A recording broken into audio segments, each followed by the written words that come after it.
Živjo, Ivy here. Welcome back to my channel, and today we will be looking at the books that I was reading in August. Let's go.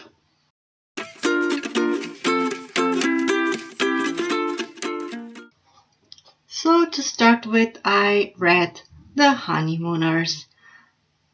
It was a fun book. I was still on my vacation. It was cute. I really like it. Our main character, Olive, she was more unlucky, and she lived in the shadow of her twin sister. They're basically identical, but they have differences in their personality. Also, one is more skinnier than our Olive. She kind of gained weight, and her boobs and hips got a little bit bigger, so she's our curvy girl. Well, her sister is getting married, and the marriage didn't go all that well. When Olive had her talk about her sister, how she, when you have that talk when your sibling gets married, well, when she started, everything just went wrong. Also, let me just say one little thing. Olive and Ethan are like enemies. They don't get along, and and her sister is dating Ethan's brother, who they are now getting married. So after her sister and damn it, I forgot their name. Basically, after they started dating, they kind of Olive and Ethan then met, and they just did not get along. But you'll find out later why. So when Olive had her talk at the ceremony, at the wedding, I guess everyone that was there except for Olive and Ethan got food poisoning. Seriously? But yeah, so that the honeymoon doesn't go to waste, which is in Hawaii, her sister, I think it's Anna, said to Olive to go and actually enjoy her honeymoon, because they will not get their money back or anything. So just go. We look the same. We're twin sisters. We're identical. Why not, right? And she did say that she will take her husband with her, and she only said his last name. So the brother gave his other brother, or Dean, I think his name was Dean, gave Ethan to go to honeymoons. So basically they're pairing our enemies together to go to Hawaii and enjoy the honeymoon, which is not theirs. So here they have to learn to work together, because one, they meet Olive's future boss and Ethan's ex-girlfriend. So they had to act like they are really happily married. And this is where they kind of start to figure out why they didn't start to like each other the moment they start to be introduced.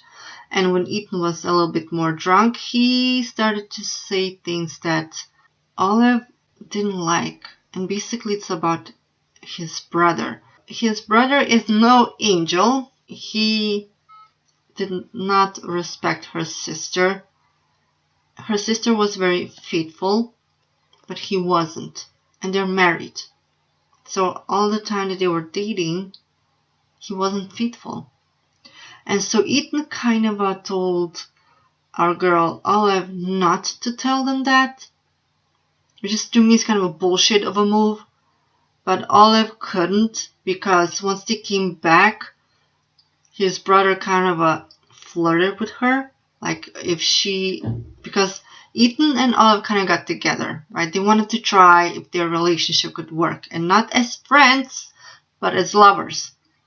And his brother kind of said, if my brother's not good, you can come to me, even though he is married to her sister.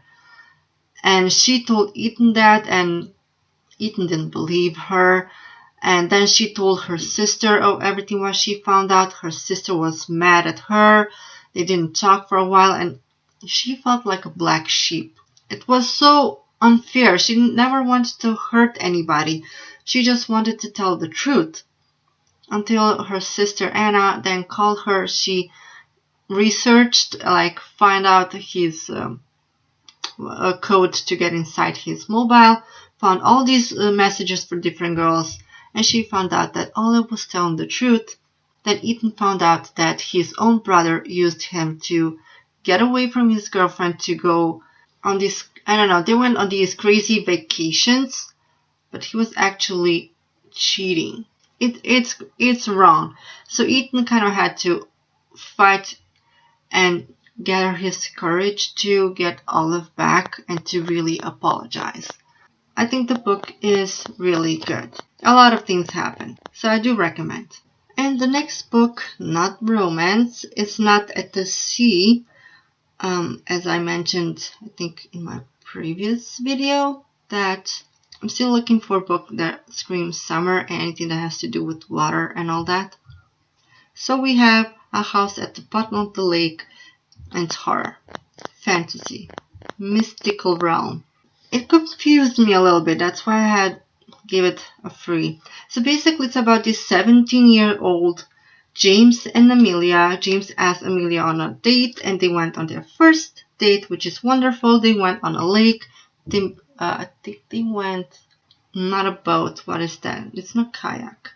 Basically they went on a lake and they end up discovering, well, not exactly discovering, they did go to the third lake, but nobody talks about the third lake because it's more of a swamp and nobody goes there because you kind of have to go through a small tunnel. And yeah, so here's the description. When they went through that tunnel, they actually had to like push to get out. The thing that Amelia said is that the smell was so different and that she found a floating dead fish. And then they saw a house at the bottom of the lake. So I always thought that, does the smell have something to do, like make them hallucinate because they saw this house and nobody actually talked about this? It was never ever mentioned. At the ending of the book, Amelia actually went to look if there's anything written about it, like I don't know if there's anything specifically about it, that something happened, was it built like this? Nothing has been written about a house at the bottom of the lake. So the second date, they went scuba diving. Guess what? They didn't tell anybody because that's their little secret. Things could go wrong, and things did go wrong the more they went there. So they went third time, they got, actually the second time, one get to explore the house or around the house, and then the other went in. Then on the third date, they both got scuba dived, so they can go both down there. And they explore the house, and it's interesting because when you're in the water, things float, right? They don't just stay on a table, but that's how it was. Like nothing is touched, nothing is floating except dresses. They float. And that was the only thing that kind of spooked them, and they were like paintings and they were fine. And the most weirdest thing, this house has sauna and an indoor pool, like in the basement. Of what the hell? Wow. But I always thought that basically the way, like I said, Amelia said it had really strange smell. I thought the smell made them hallucinate. They were on crack. They more and more visited this place, and they even stayed there overnight. They built a raft where they can sleep there.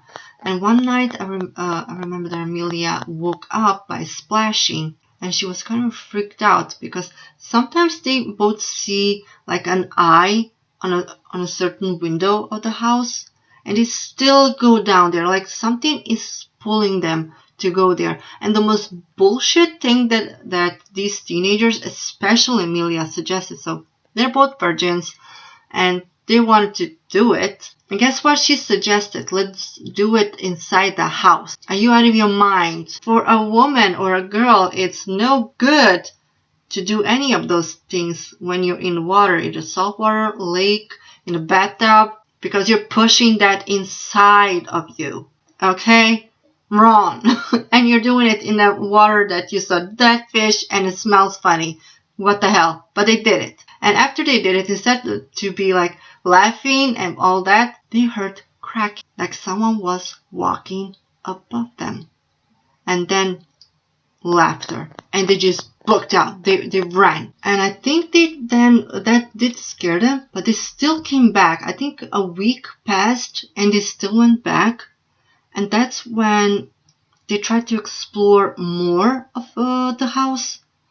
Nothing attacked them, but the house suddenly disappeared. No, actually, the lights in the house went on, and that's when the house disappeared, and it was just a dark lake.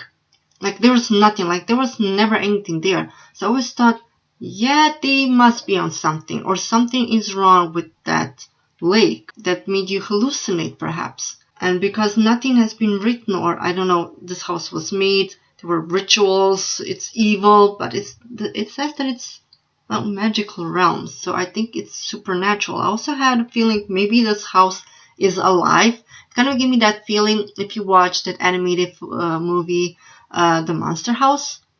I actually like that movie. It's great. But nothing, and that's why I give it such a low one. I don't know nothing about the house, because at the end, when the house disappeared, and I think it passed like 10 days, they found it. And it's not at the bottom of the lake. It's right there where they live. I mean, not exactly where they live, but in that area, there it is. Identical, apparently. Shit, did I just spoil it for you guys? I'm so sorry. Also, when I was looking up to see if I can find anything about this, I actually found that there's a movie that came out 2021. I think it's called Deep Dive or something like that. I will list it here somewhere so you can see it.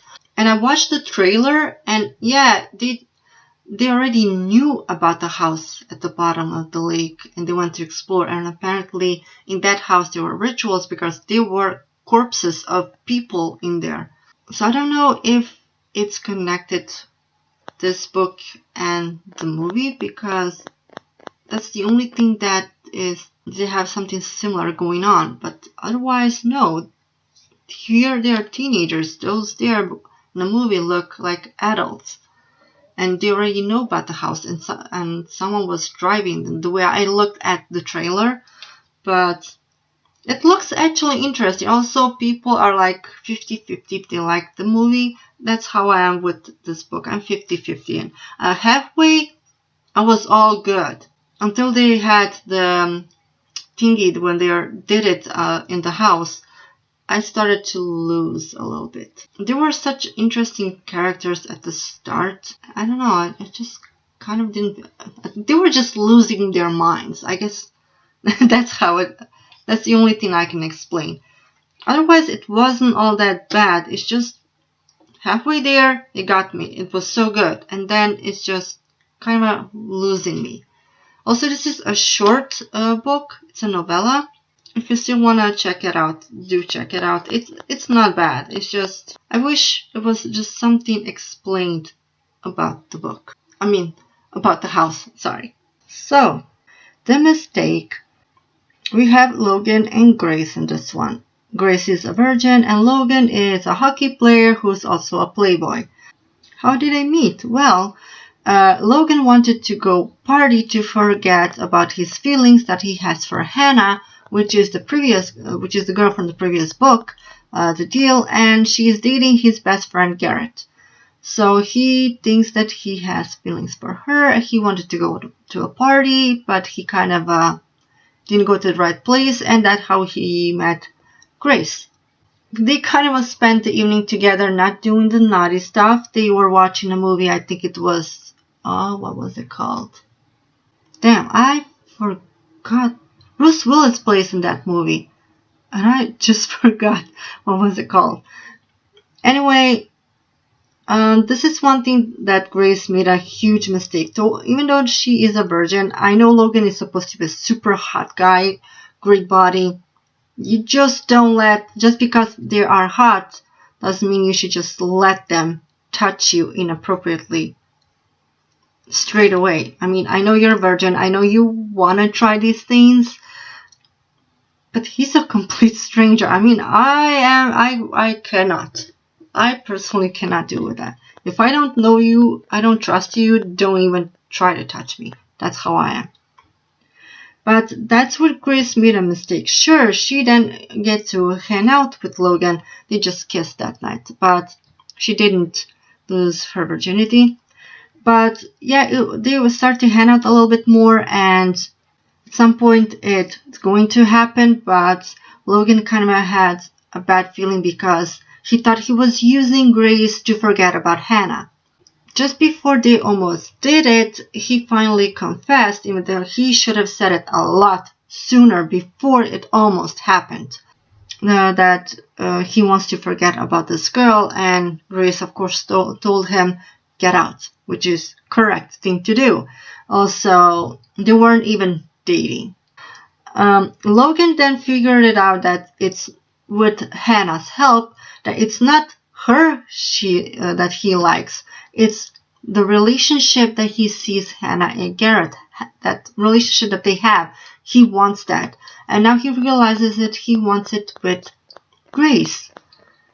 And he was trying to texting and calling to apologize, but she wouldn't have none of that. That happened before summer break. So her parents are divorced, and she went to Paris to see her mom. So she didn't answer him, nothing, until the school year started, and that's when they start to meet again. And Logan was persistent. Like, he was ready to do whatever it takes for him to start to trust him, to forgive him, and he wanted to show her that he is serious and that he really wants a relationship with her.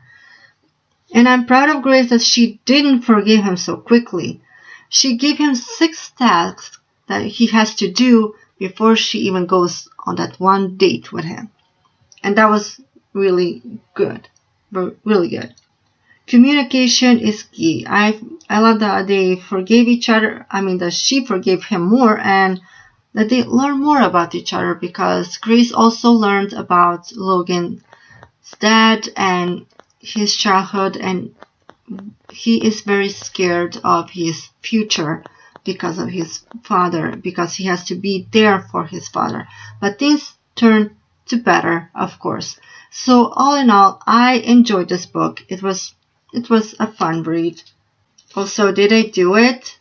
Yeah, of course they did. Highly recommend. If you're into romance, sports is your thing, and perhaps strangers to lovers, I think you will like this book. And the next one that people seem to love and hate this book is The Spanish Love Deception. I'm one of those people. It's not completely bad, but also not really good. I don't think Catalina or Lena she just wasn't written as a good character. Aaron as well. Aaron is seen as this big guy with blue eyes, and that's all you're going to read about him. But yeah, this is like enemies to lovers or rivals to lovers, fake dating. So I didn't feel this rivals to lovers. They were supposed to be like rivals at work, but it didn't talk a lot about it. If you want like rivals at workplace, then the one that I can think of is The Hitting Game, because that one was really like rivals. But here it was, Aaron came into the company that Lena worked, and they kind of basically Aaron made the wrong impression, and Lena kind of wanted for them to get along, but it just didn't go all too well. Then Aaron kind of regretted it, because when he starts to get to know Lena, she was a fun person, and she's really hardworking. So he kind of wanted to get close to her, even if that means being rivals or hating him, not hitting, hating him. But yeah, there was an opportunity that Lena said to her sister's getting married, that she has a partner. So she was single for quite some time, and something happened in the past that she just couldn't get into a relationship because the way she was hurt. So Erin decided she will fake date to be her partner at the wedding, because she didn't date anyone, and she basically lied, and everyone in her family expects her to show up with a guy. So here they go to Spain, and they kind of Aaron played his part, and kind of funny that then you start to realize, oh, this guy is so good, he's great, his big awesome body with blue eyes, that's what you constantly gonna get out of it. That's how Lena sees him. But yeah, Aaron actually liked Lena, and he also, I guess, he wanted to get close to her with this trip. That's how I'm feeling, and it worked. But yeah, it's not bad. Of course, they end up together, but I don't know, the characters just weren't written so well, at least for me. I have nothing against this fake dating, enemies to rivals. I'm all for all those tropes, but I just didn't connect really well with these characters. I mean, it's kind of interesting. Every time you see like rivals to lovers, fake dating, if they would just freaking talk to one another. I just want really well written characters and why they're rivals, how they got there, how their feelings have changed. Not just because you saw this guy without a shirt and all of a sudden he's a hottie and I want to bone him. Where did that come from all of a sudden? You know he's a hot guy. Okay, I'm not gonna talk anymore. It's a so-so book for me, so you have to read it yourself. If you like it, that's fine. That's perfectly fine. It's just, it didn't work so well for me. I found another book that is very adventurous and has a lot to do with the sea, the summer, and To Kill a Kingdom. I have to say I really enjoyed this book. This is a perfect enemies to lovers book. They were really enemies before they started to feel something. So we have a siren, which is Lyra, and a prince who is hunting sirens called Elle. So the prince actually just really seeks to kill the sirens because he thinks that, well, basically they're, seducing you with their song and killing you. So he wants to get rid of them. So he doesn't care about sitting at the throne and having his kingdom. He really wants adventure, so he's more like a pirate than a prince. Lyra, on the other hand, she is a siren, but she went through some horrible stuff her mother made her do, or things that she has to do. Her mom is the queen of all the sirens, and everyone has to obey her. I mean, every animal that is in that kingdom. And her mom is not nice. Not even to her own daughter. So she thinks that her daughter is weak, so she punishes her, and, well, not just weak, but she made a mistake. She shouldn't have taken a heart of a different prince before her 18th birthday, if I remember right. So she took it far too early. So her mom punishes her and she becomes human. And she somehow ends up found by this prince and his crew. So she joins Elle on defeating the Sea Queen to find a certain artifact that would help them weaken her so they can take her down. Lyra kind of wants to take down her own mother and for her to take the throne because she sees the wrong things that her mother is doing. So there's a lot of adventure. Of course, they kind of fall in love. There's an attraction. It's a great book. It's really a good book. And I barely squeezed one more book for the end of this month. That is Hunting Party. This is my first book by this author. And I wanted to include more thriller, mystery, suspense, because I want to move from these summer romance books to more like these type of books, because we're going to fall and we're going close towards October, which we have Halloween, so a bit more darker books. So this is a start, and it wasn't a bad book. I mean, it has a good atmosphere. It gets you guessing who the killer is. Yes, someone died here. And some characters specifically one was extremely annoying. But I understand. I like that they were all so very different, and you saw how much they have grown. Well, some of them have grown. 10 years of relationship, some state how they changed from then till now.